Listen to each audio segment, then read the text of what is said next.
I'm able to start, really making my way into my off season in terms of poundages lifted and, chasing tissue while I am focusing, on getting my internal health where it should be and, getting my blood work done and my health markers all, where they should be. Because I am, I'd like to think one of the more health conscious people that do this. There is definitely life after bodybuilding. I don't want to do this past like 35 or 36. Oh, really? No.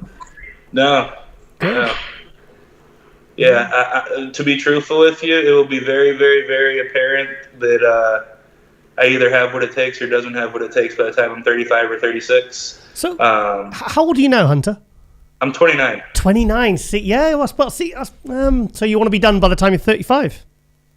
I want to be defending Olympia titles, seriously challenging for Olympia titles are done at 35. Oh. It will be very apparent if I have what it takes to do that by then. And if I don't, I will have, made my mark, won some pro shows, and I will ride off into the sunset with my health intact and ready to take on a second life. Oh, mate. Do you know, it's actually really good to hear that, because especially when you get the young guns like yourself, the hungry young lions in their 20s, and you're winning pro shows and they right out the gate and everyone's talking about you.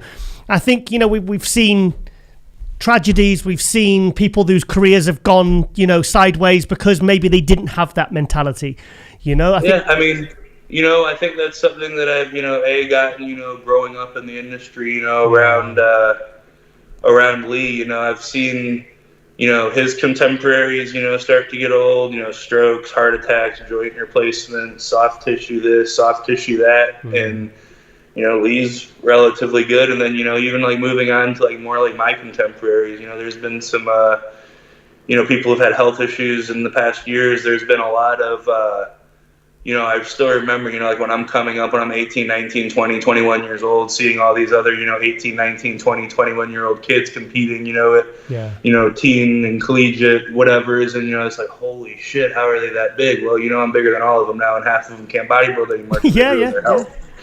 So it's one of those things that, I have, had a pragmatic view about it from the jump. And then it's also, one of those things like, you have to be dumb to think this is forever, especially after you've been doing it for a while, knowing the wear and tear it puts on your body and on your health.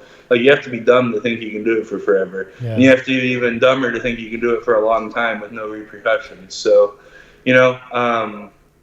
I love bodybuilding. I will always, always, always, always train like I am training right now, because it is what I love to do. Yeah. But, very much so, I want to get in and get out. It's going to be very evident if I have what it takes to do what I want to do, and I'm not going to be one of those guys that can't do it and just does it for an extra 10 years because he doesn't have anything else to do. That ain't me.